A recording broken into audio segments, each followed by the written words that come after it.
Embeera ya Sammy the Mighty Family yeraliikiriza abantu era nga mawulire ge tufuna gatulaga nti muganda waffe ono Sammy the Mighty Family bandibanga abasajja bamuggyawo era ne bamusuula ewantu ewatanaba kutegerekeka. Tweyongere okusabira mukwano gwaffe muganda waffe Sammy the Mighty Family yonna gyali abasajja gye bamuteeka Mukama asobole ate okumutukomezaawo nga mulalu. Omanyi bano abasajja batemu, bano abasajja bakambwe, bano abasajja babuzaabuza, naye Katonda waali, Katonda atalya nguzi, Katonda akulembera buli kimu tasobola kutulekerera. Sammy the Mighty Family twongera okusabira yonna gy'oli Mukama akusobozese osumatuka obusajja buno kubanga bo babeerawo mu butemu era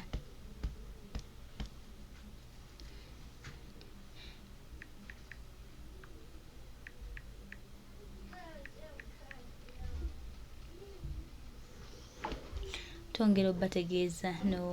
n'okubajjukiza nti Sammy the Mighty Family agenda kubanga tumusabira okulaba nga bukimu kitambula bulungi era nga baganda baffe mikwano gyaffe twongera obajjukiza n'obategeeza nti ku lwa Katonda n'ensi yaffe tujja kutambulira wamu era Uganda yaffe ejja kununulwa. Leero lwakutaano kibaddewo olwaleero nzize ku CPS mbantuuka bwenti nsanze bamufulumya ne mbagamba this is my client nga sina nakulaba OCCID ne bagamba okay kiriwo tumutwala tugenda kola search ewaka ewuwe ne bagamba oba oyagala kubaako nakyo kyoyogera genda osokolabe OCCID ndabye nga obudde bujja kunkwata bo batambulira kuki emmotoka za poliisi baba yewulira mu kkubo ne bayitawo mfunidde waawe ey'amangu n'ennyangu ya kusobola okutuuka ewaka search ekolebwe nga bwendi era ebamuleese babagamba nti balina byebakola ki byebaagala ewaka ne bakola search nga bwendi ne munnange n'omukyala naye abaddewo ne bacekinga buli kanyomero mu nnyumba ne bakola ne search certificate era ngisayininzeeko n'omukyala gisayininzeeko ne Sam agisayininzeeko naye kyensuubira mu byonna kye babadde basinga okwetaaga badde baagala nnyo oba passport kubanga badde babuuza passport eriwa bagamba sirina balina n'emmotoka gye bamubuuza eye nagamba talina mmotoka n'omukyala nagamba talina mmotoka emmotoka bakola ki bahalinga hayalinge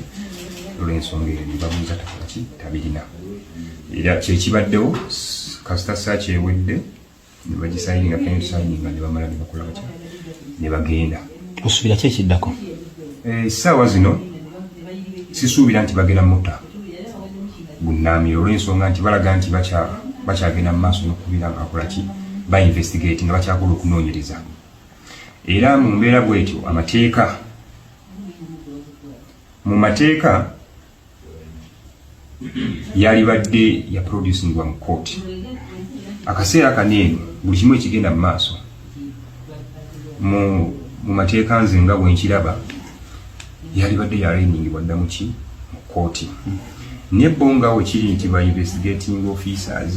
OCCID yagamba omusango si gumu si ebire emisango mingi bakulaga nti investigation zikyagenda mu maaso ffe tulina buyinza bagamba nti kati mutuwe wabula mu mateeka tulina kye tusobola okukola kye bayita application for habeas corpus writ omuntu muproducing nga mulamu kubanga mufu naye ate twakituddemu nti singa tuba tukisaba ng'ate tumulaba nako tumulabyeko nolwayo omulabyeko n'ekigenda maaso nkitegedde nengamba kantemuko kunta nindizemuko okubeera nteekayo ki habeas corpus ekisuuka omuntu tumulabako kikolebwa ng'omuntu temulako temanyi wa byakola ki gyali tali bubi nnyo okuggyako mulwadde mukosefu yakubwa nnyo because it was a brutal arrest kosa n'okubeera nti amaaso malwadde eri gye babasiba gye babateeka mu detention first of all ekyo nakyo kimenya amateeka okubeera ng'ali muki ali ku CPS eyo police ki detention eyo detention abantu babeera bangi ababeeramu abalina endwadde zaabwe ensonga ki buli aleetibwawo abalina okusimbibwa mu mbuga z'amateeka mu kooti bunnaamiro abantu baleme kujjulamu ne kati kyekiriwo era kyamuleeteddwa okubeera ng'akola ki alwala baŋŋambye nti bakyagenda maaso n'okunoonyereza kitegeeza nti tanatuuka kubeera nga asimbibwa mu kooti kyendabye. Era engeri gye tugenze mu weekend kati y'olwakutaano ku Saturday teba kigenda mu maaso teba kikolebwa ne ku Sunday teba kikolebwa. Ekyo tuzzaako ndowooza ku Monday tugenda fuba okulaba nga tusaawa embeera tufuba okulaba nga at least tuba pressurize okubeera nga bamutwala ne bamusiba mu mbuga z'amateeka kubanga balina emisango gye bamuvunaana mu kooti aleme kubeera nga akwatibwa mu ngeri gy'alimu. Ffe tukiraba nti kiba kimenya mateeka.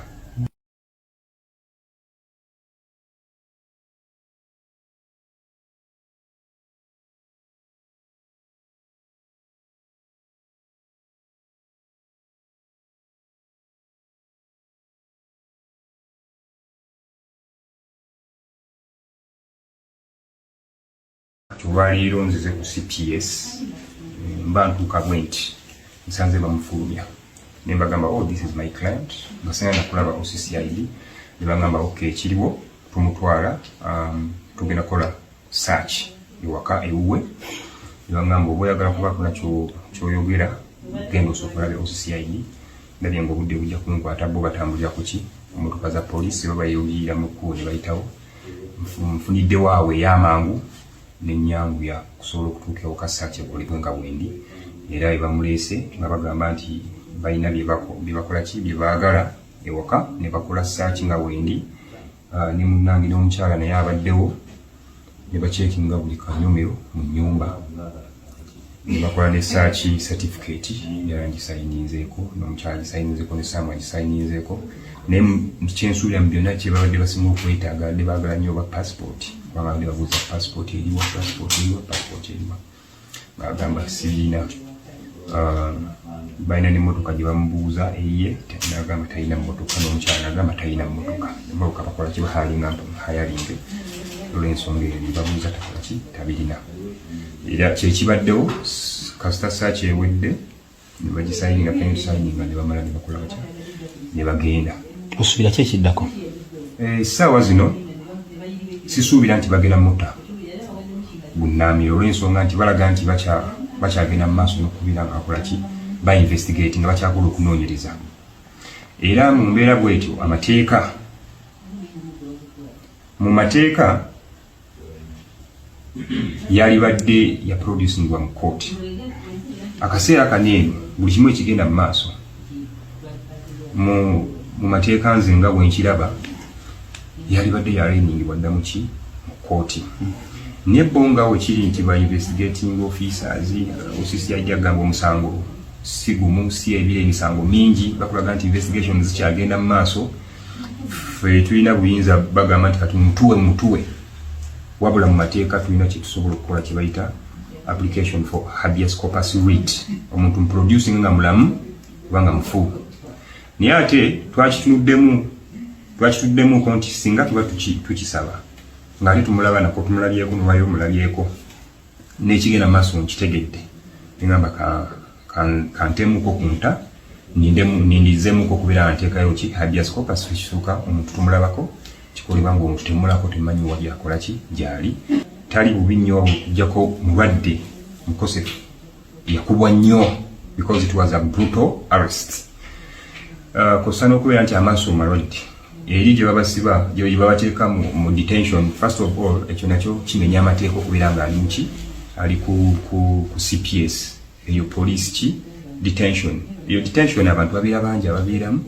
abalina endwadde zaabwe ensonga ki buli aleetibwa abalina okusimbibwa mu mbuga z'amateeka mu kooti bunnaamiro abantu baleme kujjulamu ne kati kyekiriwo era kyamuleeteddwa okubeera ng'akola ki alwala. Bangambye nti bakyagenda maaso n'okunoonyereza kitegeeza nti tanatuuka kubeera ng'asimbibwa mu kooti kyendabye. Era engeri gye tugenze mu weekend kati y'olwakutaano ku Saturday teba kigenda mu maaso teba kikolebwa ne ku Sunday teba kikolebwa. Ekyo tuzzaako ndowooza ku Monday tugenda fuba okulaba nga tusaawa embeera tufuba okulaba nga at least tuba pressurize okubeera nga bamutwala ne bamusiba mu mbuga z'amateeka kubanga balina emisango gye bamuvunaana mu kooti aleme kubeera nga akwatibwa mu ngeri gy'alimu ffe tukiraba nti kiba kimenya mateeka.